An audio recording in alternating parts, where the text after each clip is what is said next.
სახელითა მამისათა და ძისათა და წმინდისა სულისათა. დღეს არის მეექვსე კვირა სულთმოფენობიდან წავიკითხეთ მათეს მახარებლიდან სახარება, სადაც მოთხრობილი იყო თუ როგორ განკურნა მაცხოვარმა განრღვეული. ეს ისტორია სხვა მახარებლებსაც აქვთ მოყოლილი, მოთხრობილი, ცოტა განსხვავებულად ისინი აღწერენ უფრო დეტალურად ლუკა და მარკოზი, თუ როგორ ახადეს მეგობრებმა ამ განრღვეულისა, ვინაიდან თვითონ სულ არ შეეძლო და ის მიძაჭული იყო სარაცელზე და როგორ ახადეს სახლის სახურავი და ზევიდან ჩაუშვეს ოთახში ეს ავადმყოფისნეული ადამიანი, ვინაიდან თვითონ ოთახი იმდენად გადაჭეტილი იყო ხალხით, ვინაიდან სადაც მაცხოვარი მიდიოდა, იქ იყო დიდი ხალხის მოზღვავება, ვინაიდან მის ქადაგებას და მის მოსასმენად მოდიოდა უამრავი ადამიანი და ეს შემთხვევაც უფრო დეტალურად მარკოს და ლუკას აქვს. აი მათეს ცოტა მოკლედ აქვს გარდამოცემული და ეს გარდამოცემა სწორედ ესეა, რომ შეხედავს რა მაცხოვარი ამ სნეულ ადამიანს აღარ ეკითხება წმენის შესახებ და არც აღიარებას თხოვს ღვთისძალის ზემოქმედებისას. ჩვენ გვახსოვს, როცა მაცხოვარი კურნავს, მანამდე რაღაცა სითხოვს ადამიანისგან. და ეს თხოვნა არის ხოლმე წმენის აღიარება იმისი, რომ ღმერთისგან ყოველივე შესაძლებელი არის. და ეს ის შემთხვევაა, როცა მაცხოვარი არაფერს არ ეკითხება და არც არაფერს ითხოვს მისგან. ორი შეიძლება ორნაირად ორი პასუხი გაეცეს ამ აუხსნელ მოქმედებას მაცხოვრისას. პირველი ის, რომ ადამიანი პარალიზებული და ბერძნულად სწორედ ეს სიტყვა ნახმარი, ანუ განრღვეული ძველ ქართულად არის არა მარტო თქვათ სხეულებრივად, არამედ მისი მეტყველებაც შეიძლება იყოს დაზიანებული მასთან ერთად და ამიტომ ვერ შეეძლოს მას დამოუკიდებლად საუბარი. მხოლოდ ნიშნებით შეიძლება გადმოსცეს თავისი აზრი. ეს ერთი და მეორე, რაც უფრო სწორი იქნება ალბათ, იმიტომ რომ ჩანს თვითონ არა მათეს სახარებიდან, არამედ უკვე ლუკას და მარკოსისგან, რომ დაინახა მაცხოვარმა სარწმუნოება იმათი. ანუ დაინახა მაცხოვარმა იმათი სარწმუნოება, ვინც ეს კაცი მოიყვანეს. და ის ხვისი მოყვანილი რწმენის გამო, იმიტომ რომ მათ აქვთ ესეთი რწმენა, ესეთი სიყვარული თავისი ახლობლის მიმართ, რომ არ შერცხვათ, არ მოერიდათ, არ დაეზარათ, როგორი ასახდელია სახურავი, ხო? და როგორი ჩასატანია იქ კაცი, ჯერ ასატანიზებით, მერე ჩასაშვებით.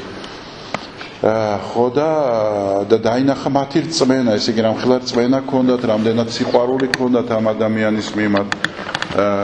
დაინახა რა მათი ეს რწმენა და განკურნა ის. განკურნა განკურნება იყო მეორადი, პირველად იყო ცოდვების მიტევება. ამას სამივე მოციქული გადმოსცემს, რომ ჯერ ეუნება, რომ წარვედ მიგეტევეს შენ ცოდვანი შენ. და ამაზე დაინახავს ფარისევლების აღშფოთებას, რომ ვინ არის ადამიანი, რომელსაც შეუძლია ცოდვების მიტევება. იმიტომ რომ ცოდვების მიტევება შეუძლია მხოლოდ და მხოლოდ ღმერთს. აი აქ შეიძლება გავიხსენოთ ჩვენი ეკლესიის თანამედროვე ცხოვრებაში ეკლესიის ერთ-ერთი უმთავრესი საიდუმლო, რომელსაც აღსარების საიდუმლოება ქვია. ჩვენ ძალიან მივეჩვიეთ მოძღვართან, მოძღვარი წაგვიკითხავს აღვიარებთ ჩვენ ცოდვებს, მოძღვარი წაგვიკითხავს შენდობის ლოცვად და გამოვდივარ დამშვიდებულები, რომ ღმერთმა მოგვიტევა და ჩვენ წამს ამის, რომ მოძღვრის ხელით, რასაკვირველია, ღმერთი გვიტევებს და ეს ხელმწიფება შეკვრისა და განხსნისა თუ გახსოვთ, სახარებაში პეტრე მოციქულს მისცა მაცხოვარმა და იმის შემდეგ მიეცა პეტრეს ხელდასხმით და მოციქულების ხელდასხმით მიეცა ყველა სასულიერო პირს, რომელიც კანონიკურ ეკლესიაში არის. და ჩვენ მიჩვეული ვართ ამ წყალობას ღმრთისას და როგორც ნორმა ისე გვაქვს მიღებული. თუმცა დღევანდელი ამ ფორმით თუ ჩვენ მივუყენებთ იგივე ისლამს ან იუდაიზმს იგივე შეხედულებას, ისინი დღესაც ისევე აღშფოთდებიან, როგორც 2000 წლის წინ ფარისევლები აღშფოთდნენ, რომ კაცს არ აქვს ხელმწიფება მიტევების ცოდვისა. არავინ არ პირდება ისლამში, რომ ცოდვები გეტევება შენ მოვლას ლოცვით. არანაირად. არაფერი ძალაუფლება მას ამის მიცემული არ აქვს. ის არის მხოლოდ და მხოლოდ მასწავლებელი, რომელიც ლოცვას ასწავლის და ქადაგებს და ყურანს ასწავლის და წმინდა წერილს ასწავლის. და არა საიდუმლოების ხელმწიფების მქონე, რომელსაც შეუძლია ისევე როგორც მაცხოვარს მიუტევოს ცოდვები. ასევე იუდეველებით გეტყვიან, რომ ვერავინ ვერ მოგიტევებს ვერც რაბინი და ვერც მთავარი იერუსალიმის რაბინი ცოდვებს. იმიტომ რომ ცოდვებს უტევებს ღმერთი განსაკუთრებული დღეებში, განსაკუთრებული მოქმედებების შედეგად და ისიც არ ახარ დარწმუნებული გიტევებს, არ გიტევებს. შენ უნდა იმოქმედო. მოკლედ იმის თქმა მინდა, რომ ეს ხელმწიფება, რომელიც მაცხოვარმა თქვა, რომ გიტევებს შენ ცოდვებს და აღშფოთდნენ საფუძვლიანად იუდეველები, გრძელდება დღემდე და ჩვენ ეს მიტევება ცოდვების, რომელიც გვაქვს, არის ამის გაგრძელება, ის რაც მაცხოვარმა 2000 წლის წინ გააკეთა. და ძველი იუდაისტური არა მარტო, არამედ თითქმის ყველა რელიგიაში სნეულება დაკავშირებული იყო ადამიანის ცოდვებთან. პირდაპირ კავშირში იყო ავათხარ, ესე იგი შესწორდა. და ამიტომ ამ კავშირშიც მაცხოვარი პირველ რიგში ეუბნება, რომ მოგიტევებს ცოდვებს და ეს ლოგიკური ესე იგი გაგრძელება იყო. თუმცა ძველ აღთქმაშივე დევს ის, რომ არ არის ერთადერთი ცოდვების არსებობის გამომხატველი სნეულება. იმიტომ რომ ჩვენ გვახსოვს იობის ცხოვრება, სადაც იობი არ იყო ცოდვილი, არ ჰქონდა ჩადენილი ცოდვა, მაგრამ მას დაატყდა უბედურებების მთელი კასკადი და ამ კასკადის არსი სწორედ იმაში მდგომარეობდა, რომ იობი გამოცდილ იყო თავის რწმენაში და რათა განდიდებული იყო ღმერთი. თუ არის ახალ აღთქმაში მაცხოვარს ეკითხები, არ მას ცოდა თუ მშობელთა მისთა ცოდეს, როცა ბრმას კურნავს და მაცხოვარი ეუბნება არც ამან, არც მშობელმა მისმა ცოდა, არამედ რათა განსდიმდეს უფალი. ანუ პირდაპირ ესე დეტერმინირებული არ არის ადამიანის ცოდვა და სნეულება.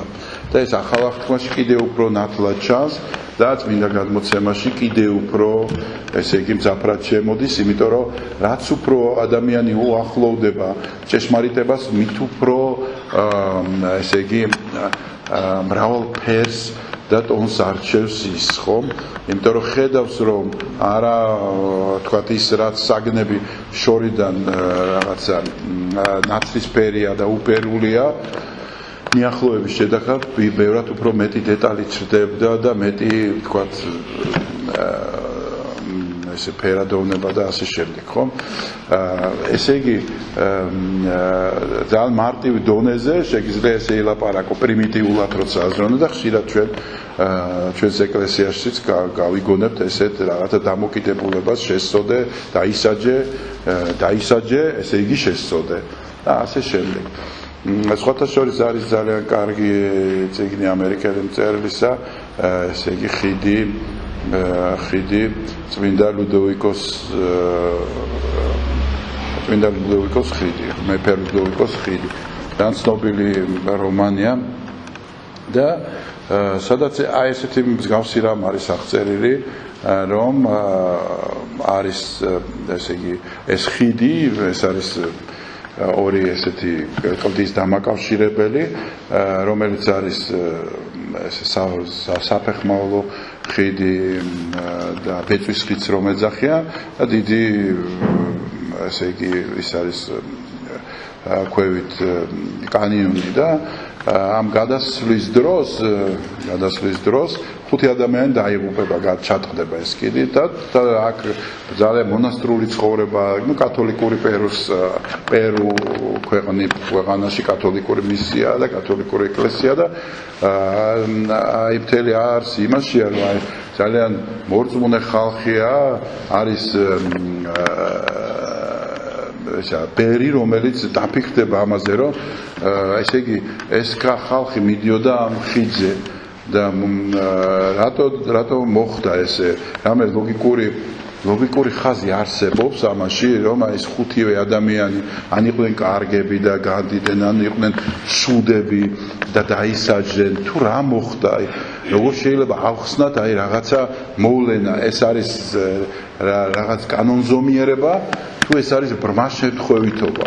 აი ამით დაინტერესდება ეს ბერი და იწყებს ამის გამოკვლევას და თითოეული ამ 5 ადამიანის ცხოვრება შეისწავლის.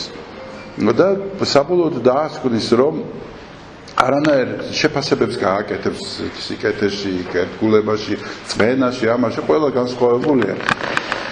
და საბოლოოდ დაადგენს ესეთ რამეს, რომ არ არსებობს რაღაცა კანონზომიერება.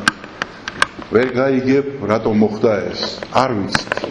თვითონ ვერ მიხვდა ამას, მაგრამ მიხვდა ერთ რამეს, რომ არ უნდა ჩაუღრმავდეს ისეთ რაღაცას, რაც შენგან არ არის დამოკიდებული და რაც სხვა დროს ანტონიდიც უთხრა, ჯერ კიდევ მე-4 საუკუნეში ღმერთმა, რომ როცა იგივე რამეს იძიებდა, რომ აი რა მოუვათ იმ ადამიანებს, ვისაც წვენა არ აქვს, რა მოუვათ იმ ადამიანებს, ვისაც სიკეთე აკლიათ, რა მოუვათ იმ ქრისტიანებს, რომლებიც ესე ცივად ცხოვრობენ. და მაშინ უფალი ეტყვის ანტონიდიც, რომ შენ მიხედე შენ თავს, ის რაც შენ ხელთ არის, ის გააკეთე და მომეცნე საშუალება, რომ მე მივხედო იმ ხალხს, ვინც მე გავაჩინე.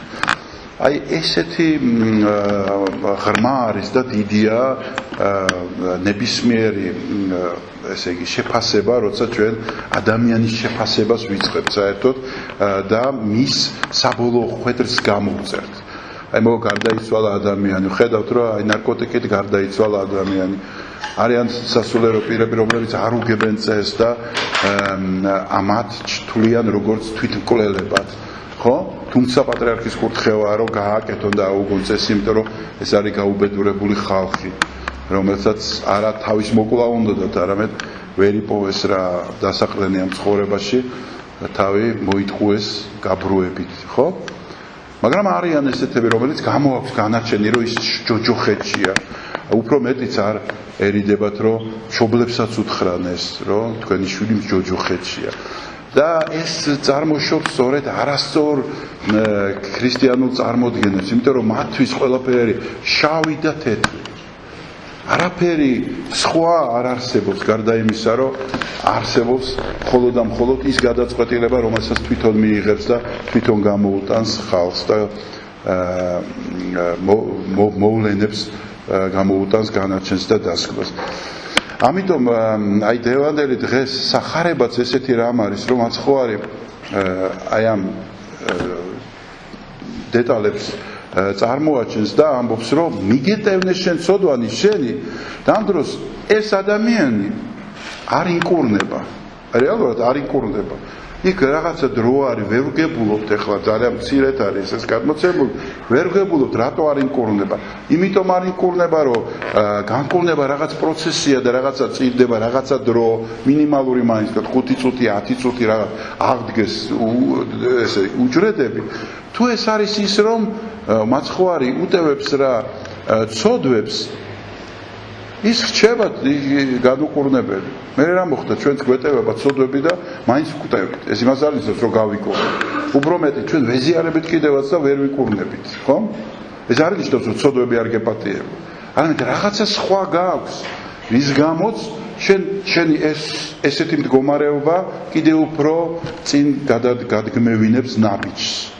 ჩვენ ვიცით რომ ერთადერთი მოქმედება ღმრთის ამის გვწამს თუ ეს არ გვწამს უბრალოდ ქრისტიანები არა ვარ ერთ-ერთი მოქმედება ღმრთის არა შურის ძიება არამედ განკურნება აი მაცხოვარი დააკვირდით სახარებას არსად შურს არ იძიებს არც ეცოდვილზე ყოველთვის სადაც მიდის კურნავს მისი მოქმედება სხვა არ არის ხო აი სულ სადაც მიდის კურნება ეს არის მისი სახის მეტყველება ეს არის მისი ღვთაებრივ ღვთისმეტყველება ამაზე ამის გვწამს რომ სიკეთის გარეშე მისი მოქმედება არ არსებობს უბრალოდ სიკეთეს აქვს თავის ფორმები სიკეთია როცა ქირურგი აიღებს დანას სკალპელს და გააჭრის ადამიანს და ოპერაციას შეუძლებს თუმცა შეიძლება თქვა მოუმზადებელი ადამიანისთვის ეს ბოროტება იყოს ვინაიდან ეგონოს რომ კლავს და ასე შემდეგ და აი მაცხოვარი ეუნება რა მოგეტევოს შენ ცოდვანი შენი ეუნება რა ამას არ ინკურნება ეს ადამიანი და რახან დაინახა რომ ფარისევლები იძახიან რომ შენ ვიხარ ცოდვები გაქვს მისატევებელი მაშინ მაცხოვარი ეუნება რა არის უფრო ადვილი რომ თქვა უბრალოდ ცოდვები მიგეტევოს თუ აღზრდე გაგიღე სარეცელი შენ და წავედი ანუ განიკურნე და თვითონ პასუხობს როგორ არა ყველაზე ადვილია ცოდვები მიგეტევას ხო იმიტომ რომ ვერ გაზომო მიეტევა ცოდვები თუ არ მიეტევა ძალიან რთული გასაზომი სული კარ შეუძლებელია ამის გაკეთება ერთ წმენით შეიძლება მიიღო ამიტომაც რახან თქვენ ამისი არ გჯერათ რომ ამ კაცს მიეტევა ცოდვები ჩემი სიტყვებით მაშინ ვეთქვი აღიღე სარეცელი შენი აღდეგ და ვიდოდე ადგება და წავა ის ადამიანი ანუ უკვე თავისი ცოდვების მიტევება მიიღო მეორე ეტაპის ფორმის განკურნების და ადამიანი და წავიდა და ეს იყო ხალხის სიხარული როცა ამას უყურებდნენ უაღრესად გახარებულები იყვნენ ისინი რომ ესოდენი ძალი მისცა ღმერთმა ადამიანს ისინი მაცხოვარს როგორც ადამიანს უყურებდნენ და ღმერთმა მისცა ამხელა ძალა სხვა ადგილას არის ნათქვამი რომ ჩვენ უსმენთ მაცხოვარს იმიტომ რომ ლაპარაკობს როგორც ძალის მქონე ადამიანი ეს ბერძნული სიტყვა ეს ძალისა არის რაღაც ყრობელობასთან ხელმწიფებასთან კავშირში ესე ხელმწიფების მქონე ადამიანი ხელმწიფე ვიცით ხო ვინც არის მეფე ხო რომლის ყველას ბრძანება სრულდება არ არსებობს ბრძანება რომელიც არ აღსრულდება მაშინ ის ხელმწიფე ვერ იქნება აი ესე მაცხოვარს ესე აღიქვამდნენ რომ ძალა აქვს ამ დროს თავისი თქვა გამოსახულებით გამოხატულები სოციალური სტატუსი რო თქვა იყო გლახაკი ხო უპოვარი რომელსაც სახლიც არ ჰქონდა და იძინებდა იქ სადაც მოუწევდა ასე რომ ეს დღევანდელი დღეს აი ეს აუცილებლად უნდა გავიზიაროთ რომ მოქმედება მაცხოვრის ყოველთვის არის სიკეთისკენ მიმართული ეს არის ქვაკუთხედი რაზე ჩვენ უნდა ავაგოთ ჩვენი რწმენა რომ არ არსებობს ღვთისგან სიკეთის და სიყვარულის გარეშე მოქმედება არ არსებობს არც ბოროტზე არც კეთილზე და არც არ დაბადებულ ადამიანი თუ გვინდა ბოლო ისიც გავიხსენოთ რომ იუდა რომელმაც გაყიდა ფეხები დაბანა ჯერ მას და შემდეგ აზიარა კიდევაც თუ ახსოვს ეს ანუ საბოლოო სიყვარულის გამოვლინება მოახდინა მაცხოვარმა და შემდეგ უთხრა რომ ადექი და წადი გააკეთე რასაც ფიქრობ და წავა იუდა და მოიყვანს ფარისევლებს და ჯარისკაცებს დღეს არის ხსენება წმინდა კვირიკესი და ივლიტას ეს ძალიან ესეთი ქართველებს დიდი სიყვარული ჰქონდათ ამ წმინდანების მიმართ. ეს არის დედაშვილი, რომელიც მეოთხე საუკუნეში დიოკლეტიანეს პერიოდში აწამეს.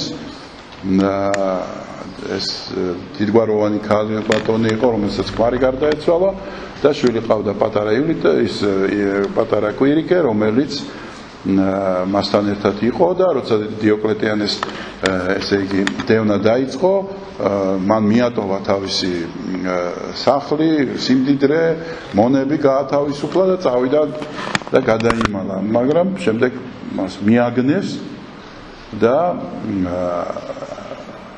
ცემა დაუწყეს ესე იგი დედას, უარ ეყო ქრისტე, ხოლო შვილის ესე იგი ტირილი ვერ მოითმინა მთავარმა და გადააგდო კიბეებიდან და ბავშვი გარდაიცვალა და რაზეც მადლობა შესწირა ღმერთს ივლიტამ, რათა თავის შვილი როგორც მოწამე ისე მიიღო უფალმა და შესთხოვა თვითონაც სასულიყო როგორც მოწამე და მასაც თავი მოკვეთეს და ორივენი განდიდებულ არიან ღვთის წინაშე, განსაკუთრებით სვანეთში კვირიკეს და ივლიტას ტაძარი არის უამრავი. სხვათა შორის წმინდა კვირიკეს მკლავი პატევანი უფრო სწორედ უხრწნელი ინახება ჩვენთან ზუგდიდში, შეგიძლიათ მიხვიდეთ და ეთაყვანოთ მას. ასე რომ ჩვენთვის ხანახან ღაპრულად გვეჩვენება, როგორ შეიძლება დედა იყოს მადლობელი შვილს, როცა უკლავდნენ, მაგრამ ამის მაგალითი ეს მარტო კვირიკე და ივლიტას ცხოვრება რო იყოს, შეგვეძლება რომ ვთქვათ, რომ ეს პანეგიურიკული ტექსტია. მაგრამ როცა ამის მასიური მაგალითია, როცა არათუ მადლობდნენ ღმერთს, არამედ შვილები მიყავდათ მოწამეობაზე და უშვილებოდ არ მიდიოდნენ დედები, ვინაიდან არ ტოვებდნენ მათ ამ დიდი გვირგვინის გარეშე, ხო?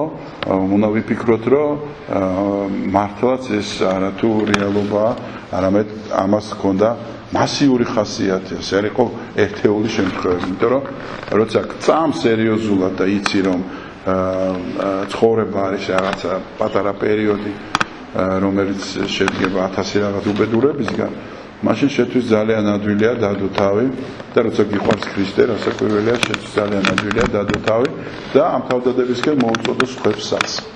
ღმერთმა დაგლოცოთ ბედნიერება გამყოფა. ჩვენთან დღეს მოდაშია, რა ქვია, ესეთი რამე, რომ სხვას მოუწოდონ, თვითონ აარიდონ თავი. სხვა უნდა იომოს რუსეთის წინააღმდეგ, όμως მე არ უნდა ვიომე. მე პატრიოტი უნდა ვიყო და იმან უნდა იომოს.